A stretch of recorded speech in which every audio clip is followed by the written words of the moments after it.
در ولایت شمالی کندوز افغانستان 5 جنگجوی طالب هنگام حمله مرگ طلبانه به یک اداره نوساخته پلیس کشته شدند.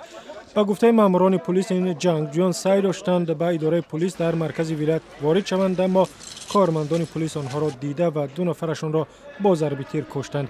یکی دیگر از آنها ماشین بمب گذاری شده اش را ترک کرده است و خودش و یک کارمند پلیس را کشته است.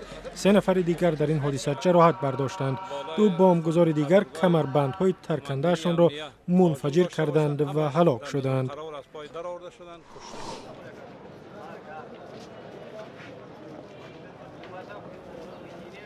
در شهر پشاور پاکستان بینای دادگاه عالی برعکس روزهای پرغلاغله معمولی روز 10 فوریه آرام بود، زیرا وکیلان دفاع به نشان اعتراض از کار در این بنا برای مدت دست کشیدند.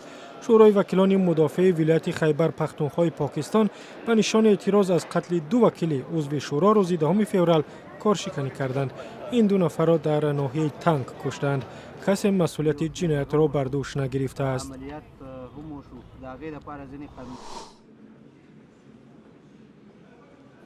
در شهر الماتای قزاقستان صدها نفر خاطره هرالد برگر نویسنده معروفی را گرامی داشتند که روز 7 فوریه در سن 81 سالگی درگذشت.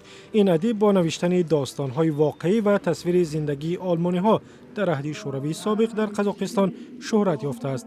هرالد برگر ریشه‌های آلمانی و روسی داشت. شهروند قزاقستان بود و به 3 زبان قزاقی، روسی و آلمانی می‌نوشت. خانواده آنها را سال 1934 بر اساس دستور یوسف استالین از روسیه به قزاقستان رانده بودند.